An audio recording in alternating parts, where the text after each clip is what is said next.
Okay, I got asked to do a video um, about how a woman's job or career or education can help her, especially if she has if she's in that sort of profession or bracket of working America that just requires a lot of time and, it requires that you have some sort of super duper degree. How can that ever help? What conditions must exist in order for that level of accomplishment or whatever to actually help a woman out? And I guess this can apply to all women who are professional, not just black women. Because what I think a lot of black women fail to realize is that women in general who have advanced degrees in, super duper professions have a hard time dating in general. And a lot of these women who are married or who do have families and, they're super duper professional, had those families well before they got established into their career. Just putting it out there. But how can that help? Okay, simple. Now, like I said before, there's only 24 hours in a day, okay? And you can't do everything. It's unrealistic to say that you're going to be a female doctor, but then be this woman who's going to come home and have dinner ready and take Johnny to soccer practice and take Julie to ballet practice. No, it's not going to happen. There's only 24 hours in a day. I'm sure if you could do it, you would, but it's impossible. People are tired, people have to sleep, and people have to do their job well. Especially if you're in that sort of, that realm of working America, right? Your job is based off of your quality of work. So it's impossible. It's unrealistic. So as a dude, okay, yeah, there's going to be certain men that will write you off. I'm not going to lie to you. They will write you off because that's not what they're looking for. They're set in their ways. They want the chick that's going to run the household. Now, there are men who say, I like that, but I can mess with something new if she can convince me. That's where I'm at. You guys know I'm traditional. But if a woman can convince me, okay, in regards to her having this sort of super duper profession, I'm all ears. And what am I trying to hear? I want to know that you're doing what you're doing for a big purpose.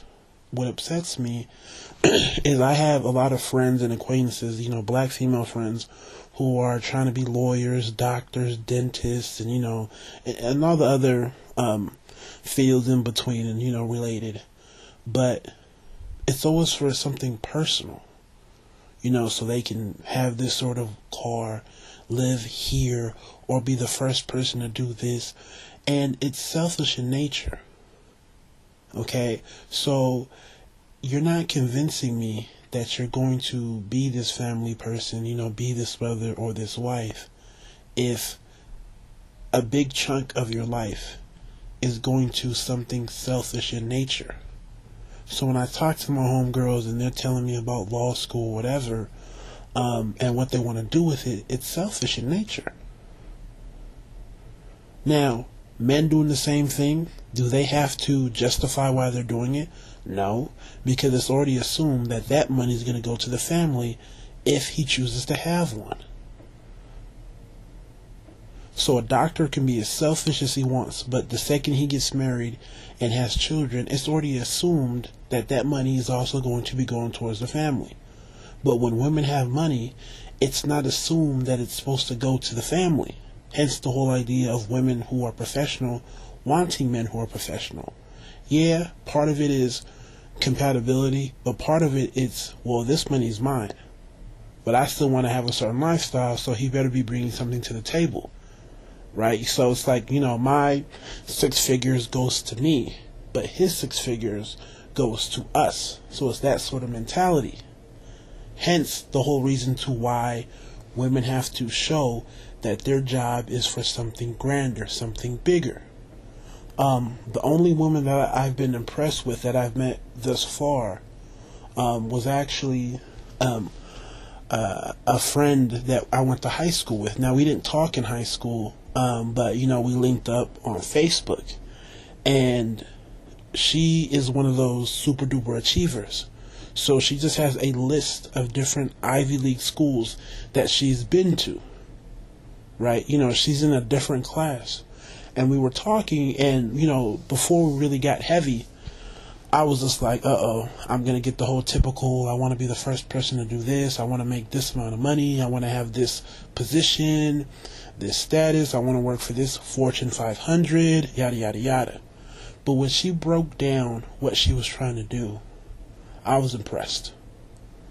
Because what she was trying to do was bigger than just for her. She was trying to impact the lives of other people. So everything that she was doing was bigger. Yeah, of course, the whole idea of money and prestige, that's going to be there. Don't get me wrong. But her initial or her primary reason was for bigger reasons. And for me, it was worth it.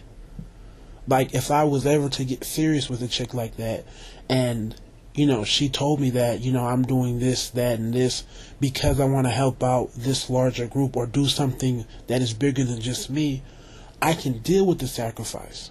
So I can deal with the whole idea of not having, you know, my wife or whoever to be there to cook, or, you know, to take Julie to ballet and take Jimmy to soccer practice. So I can deal with the whole idea of, hey, maybe I have to cook, or maybe I have to, you know, make some sort of sacrifice for the family. So things that I wouldn't do before, I would have to do now. Because, you know, my wife or girlfriend is doing something bigger. And oftentimes, her dream or her pursuit, I can buy into. So when she was talking about what she wanted to do, I bought into it.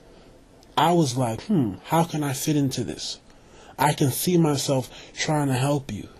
I can see myself, you know, being part of what you're trying to be part of and what you're trying to do, because it was just bigger than you. How can you get mad at somebody who's trying to do something bigger than themselves? As much as it may hurt you personally, can you really fault that person? Right? You know, if you're supposed to go out on a date, okay? But the person cancels because she has to, I don't know, take some kids to a field trip, right? Or help out some kids, you know, with some assignment or whatever, something that's just bigger than just her. Yeah, you're going to get mad a little bit. But how mad can you be when she's sacrificing your time to help other people out? Yeah, of course, you know, she has to keep you in mind as well. But I think you guys know what I mean. And to me, this is how you can make your degree or your job or whatever work for you and not against you. You know, a lot of men don't just write you off just because you have this sort of job or degree. Yeah, there are some who are like that, don't get me wrong, but like I said in the beginning of the vid, there are some who are open. But the burden is on you to prove it, and how you prove it is that you show that what you are doing is for something bigger than just you, bigger than you having some job, or, you know, some sort of title, or some sort of income level, or some sort of car, or some sort of house or condo, or some lifestyle. Is what you're doing going to help other people be better? Are you going to have an impact on your community or whatever environment you choose to help out? If yes, then it's going to work for you. Because more than likely, that same dude will be willing to sacrifice for you, and more than likely be part of what you're trying to do, support you in your dream. You know, what the women have to understand is that the stereotype of women being selfish, especially when they have money, isn't going anywhere. I hate to say it, but it's not. So you can think it's wrong, you can think it's foul, but trust me, it's not going anywhere. And the only way you're going to deal with it and not be a victim of it is if you can prove that you are not selfish. Just saying you're not isn't enough. You have to go out of your way, because this stereotype is really strong, and a lot of men aren't going to give it up without a fight. So you guys take it easy. God bless.